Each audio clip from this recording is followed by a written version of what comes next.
Datin Paduka Dr. Tan Yee Kiew untuk soalan seterusnya. Tuan Yang di-Pertua, soalan saya 8. Terima kasih Yang Berhormat Datin Paduka. Silakan Yang Berhormat Menteri. Tuan Yang di-Pertua, izinkan saya menjawab soalan nombor 8 ini dari Yang Berhormat Wangsa Maju bersekali dengan soalan nombor 11 bertarikh 24 hari bulan Ogos 2020 yang dikemukakan oleh Yang Berhormat Batu, memandangkan kedua-dua soalan ini adalah saling berkait, iaitu mengenai isu rumah kos rendah di wilayah Persekutuan. Untuk makluman ahli Yang Berhormat, Kementerian sangat memandang berat terhadap keperluan dan kewujudan rumah-rumah kos rendah di wilayah Persekutuan, khususnya di Kuala Lumpur. Untuk itu, Kementerian bercadang untuk melancarkan satu program baru, iaitu membina rumah prihatin, iaitu rumah-rumah yang dibina dengan harga di bawah daripada 200,000, iaitu rumah-rumah 3 bilik yang boleh ataupun mampu dibeli oleh golongan yang berpendapatan rendah. Namun demikian, ada dua aspek. Satu adalah soal pemilikan rumah, satu lagi adalah soal rumah-rumah yang boleh disewakan dengan harga yang dimampu oleh golongan sasar. Oleh sebab yang demikian, selain pada 5,000 unit rumah residensi prihatin yang dirancang untuk dibina, Dewan Bandaraya, Kementerian Wilayah Persekutuan khususnya melalui Dewan Bandaraya mengadakan dua jenis program, satunya Council Homes dan yang keduanya Micro Homes. Dewan Bandaraya sedang membina hampir 2,000 unit Council Homes yang disediakan untuk disewa dengan kadar sewa kira-kira antara RM350 sebulan ke RM850 sebulan bagi Council Homes. Manakala bagi Micro Homes adalah rumah-rumah kecil yang disewa pada kadar kira-kira 100 bulan dan ini juga sedang dibina dan dijangkakan kira-kira 1,000 unit Micro Homes harap dapat diadakan dalam tempoh 5 tahun. Micro Homes ini sedang juga dibina untuk para pekerja seperti pekerja-pekerja di pasar borong dan sebagainya.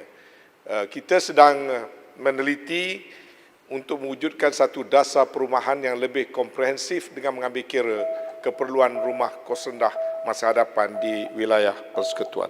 Terima kasih, Yang Berhormat. Terima kasih Yang Berhormat Menteri. Silakan Yang Berhormat Datin Paduka Dr. Tan untuk soalan Tuan tambahan Yang pertama. di-Pertua, Ya.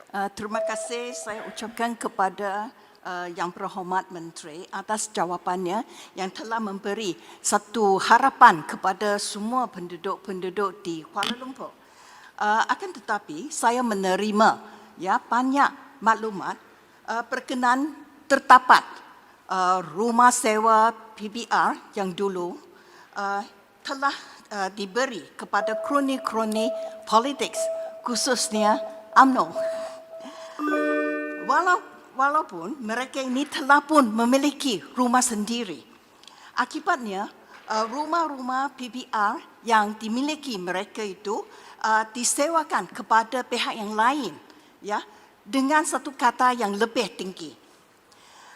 Saya nak tahu, Tuan Yang di-Pertua, apakah tindakan yang akan diambil oleh Menteri bagi mengelakkan salah guna agihan rumah sewa council home yang akan dibina itu dari terus ulangi apa yang berlaku dulu. Dan apakah Menteri bercadang untuk menarik balik PBR yang telah disalah sewa, salah guna penyewaan ini kepada permohonan yang lebih layak dan lebih memerlukan. Sekian. Terima kasih Yang Berhormat. Silakan Yang Berhormat Menteri. Terima kasih, Yang Berhormat. Saya memandang serius tuduhan yang Yang Berhormat lakukan di mana rumah-rumah itu diberikan kepada mereka yang tidak berkelayakan. Dan kalau sekiranya Yang Berhormat mempunyai maklumat, saya harap Yang Berhormat dapat menyampaikan supaya perkara itu boleh diteliti. Adalah penting dalam mengendalikan soal perumahan awam, kita dapat menguruskan dengan baik supaya ianya diterima oleh kumpulan sasar. Dan kita mempunyai banyak lagi agenda-agenda bagi memastikan penduduk di rumah-rumah PPR ini mendapat perumahan yang lebih baik. Sebagai contoh, semalam kita telah membuat keputusan, misalnya penduduk-penduduk di perumahan Seri Labuan yang sekarang ini tinggal di rumah-rumah yang 1 bilik dan 2 bilik sahaja akan dipindahkan ke rumah baru 3 bilik yang diberikan secara percuma sebagai gantian kepada rumah-rumah mereka yang kecil. Jadi program yang sebegini mungkin menarik perhatian setengah pihak untuk menyalahgunakannya.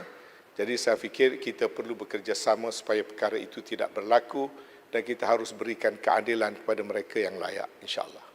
Terima kasih. Tuan Speaker. Terima kasih Yang Berhormat. Saya rasa soalan tambahan kedua perlu di sebelah sini. Kalau tak ada,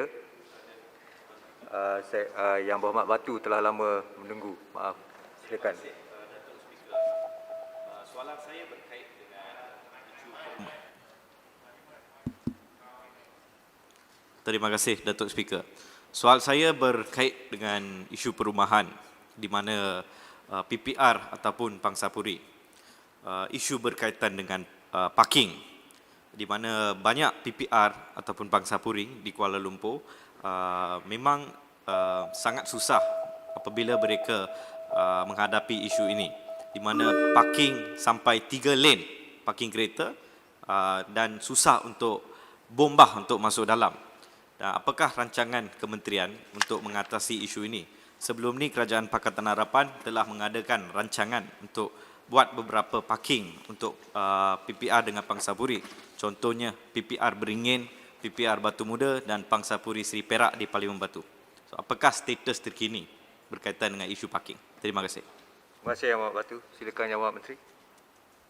Terima kasih. Tuan Yang di-Pertua, untuk makluman Yang Berhormat Batu, sehingga kini ruang tempat letak kereta tambahan telah dibina oleh Dewan Bandaraya di kawasan-kawasan perumahan yang tertentu. Sehingga kini terdapat kira-kira 7,000 parking lot yang telah dibina di tempat letak kereta bertingkat di beberapa projek perumahan dan dasar ini akan diteruskan di mana tempat yang sesuai secara berperingkat Bandaraya bersedia untuk membina tempat-tempat letak kereta tambahan bagi kemudahan penduduk di PPR. Terima kasih. Terima kasih Yang Berhormat Menteri.